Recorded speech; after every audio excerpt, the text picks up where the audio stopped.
Olha o arco-íris. Pois é, quando vocês verem aí, criaturas, um arco-íris no céu, é Deus nos lembrando da sua aliança, da sua promessa de que não ia mais destruir o mundo com água.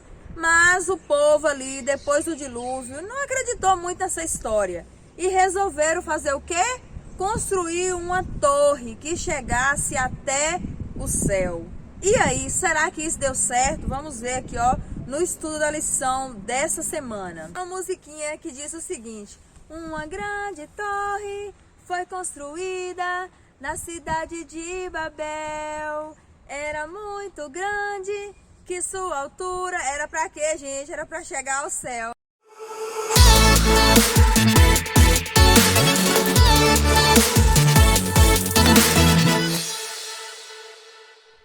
Fala galera, tá no aula Lição em Pauta dessa semana. E aí, tudo bem com você? Aproveita, já deixa o seu like nesse vídeo, se inscreva nesse canal e compartilha pra geral. Fechou? Depois que Deus salvou a humanidade do dilúvio, o ritmo dos tempos e das estações voltou. Quero ler aqui com vocês Gênesis capítulo 8, versículo 22, que diz o seguinte: enquanto durar a terra, não deixará de haver sementeira e ceifa, frio e calor, verão e inverno, dia e noite. Praticamente, isso é um poema, gente, que celebra o retorno à vida, que lembra a humanidade sobre a fidelidade de Deus. Ele começou imediatamente a recriar a terra. Bom, no início da nova criação, Deus pronunciou uma bênção e uma promessa de fertilidade. Sabia disso? Sejam fecundos, multipliquem-se e encham a terra. Essas foram as primeiras palavras que Deus disse aos seres humanos depois de os resgatar do dilúvio. Elas também foram ditas ao primeiro casal, logo após ter sido criado.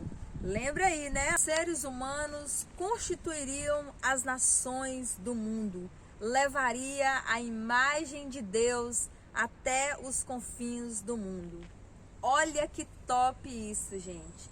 Mas o povo, ó, virou a cabeça. Agora queria ser Deus. Oi? Como assim? Pois é, o povo queria ser Deus e aí resolveu construir uma torre. É o estudo da lição dessa semana. A intenção de Deus, quando criou os seres humanos à sua imagem, era que eles se espalhassem por toda a terra. No entanto, o povo de Babel trabalhou na direção oposta. Como já mencionei aqui, os construtores de Babel queriam ser Deus. As criaturas agora queriam ser o Criador. Sem noção total. Pode um trem desse, gente? Eles pensavam que eram deuses. Por isso forçavam os outros a ser como eram para alcançar uma unidade abusiva. O objetivo deles era fazer uma torre que chegasse aos céus e estabelecer um nome para si mesmos. Isso revela a sua intenção de substituir a Deus, pois ele habitava no céu. A pergunta que não quer calar aqui: será que hoje eu e você não temos agido assim também? É importante notar que essa intenção de competir com os céus foi mantida na tradição babilônica em conexão com a construção de Babilônia. Olha que interessante isso, gente. Quando você estuda aí a história, quando você vai analisar direitinho, olha que interessante esse fato aqui que eu acabei de relatar. Claro que de repente a memória do dilúvio pode ter ali influenciado no papel da decisão dos construtores a edificar uma torre em Babel, né? Mas isso aí não é desculpa. Na verdade, eles moveram-se para cima para substituir Deus, para controlar o seu destino e garantir sua salvação. Ou seja, recusaram-se a confiar em Deus. Outra pergunta aqui, será que eu e você, de vez em quando, não fazemos isso? Tentamos ali dar o nosso jeito para garantir nossa salvação, ter o controle ali do nosso destino e não confia em Deus? Será que a gente não está agindo assim, criatura? Apesar de todos os esforços para alcançar os céus, Deus ainda teve que descer para encontrá-los. E assim, Deus desceu e de repente a fala deles já não fazia mais sentido, a comunicação não funcionava mais, pareciam ali tolos aos olhos uns dos outros. Deu confusão. Presta atenção no que eu vou te dizer aqui agora. Olha só, Deus é quem tem a última palavra e Ele descerá contra a orgulhosa e arrogante Babel do fim dos tempos. Criatura, o que Deus diz lá em Apocalipse capítulo 18, verso 4? Procura aí na sua Bíblia e leia. Sai dela, povo meu, sai de Babilônia. Se você ficar aí, você não vai se dar bem, não. Sai dela e procura a Deus. Procura aí servir a Deus. Sai de Babilônia. Babilônia só é confusão. Babel só é confusão. Sai dela. Para finalizar aqui, olha só, o nome dado à cidade, Babel, é o resumo de sua história e das lições que ela ensina. Os babilônios entenderam o significado do nome Babel como Babile, porta de Deus. O desejo de alcançar a porta de Deus era, em realidade, a ambição que os construtores de Babel tinham de controlar Deus e ocupar seu lugar. Gente, tinha que ser muito sem noção para fazer um trem desse. Mas aí, eu fico analisando assim, quando eu estudo a Bíblia, quando eu estudei essa história também, será que hoje, século 21, nós não temos agido assim? Vocês perceberam aí, ó, quase um trem entrou aqui em minha boca aqui.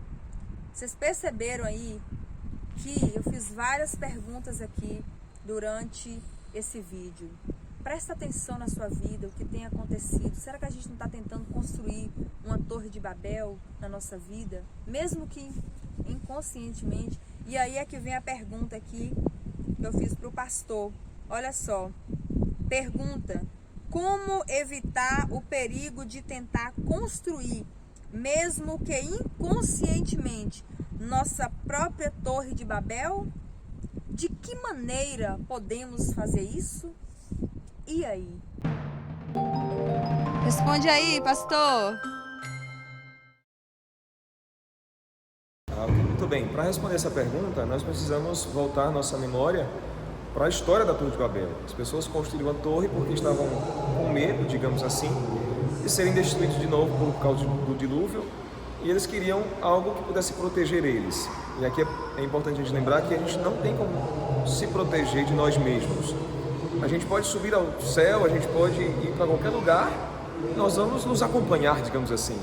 Então não tem como a gente fugir de nós mesmos. A única maneira de isso acontecer é quando a gente coloca Cristo em nossa vida e deixa Ele controlar nossos sentimentos, emoções, nossa vida por completo. Então, o que as pessoas em Torre de Babel fizeram, o erro deles foi querer resolver seus problemas sozinhos.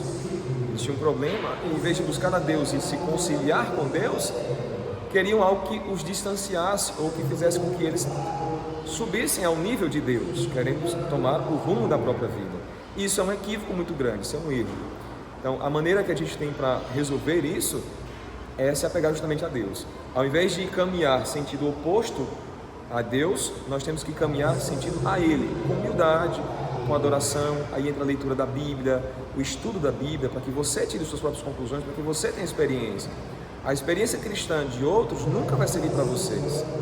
Então, cada um deve viver a sua própria experiência com Cristo, com oração, o jejum que está esquecido hoje. Pouquíssimas pessoas fazem o jejum e é algo tão importante na nossa vida para fortalecer a nossa fé. São coisas práticas que eu estou dizendo que pode ajudar você a evitar o mesmo erro que aquelas pessoas lá da Torre de Babel, naquele período, cometeram ao tentar enganar a si mesmas, construindo uma torre que pudesse fugir, digamos assim, da justiça de Deus. Não temos como fugir. Ela vai chegar e o que a gente precisa é estar preparado e colocar a justiça de Cristo sobre nossa vida para que a gente tenha paz e esperança de que teremos a vida eterna. Dica de leitura da Mel dessa semana, gente. Olha só esse livro aqui, ó.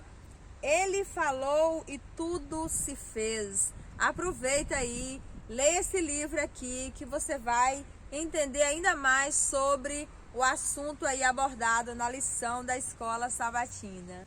Essa é a lição em pauta dessa semana. Eu aguardo por vocês no próximo vídeo. Eu quero mandar um abraço especial aqui para minha amiga Gislaine, que está sempre ligadinha aqui no Lição em Pauta. Muito obrigada pela companhia, por compartilhar meus vídeos. Que Deus te abençoe. Tchau! Depois de deixar o like, fazer o que depois de deixar o like? Esqueci.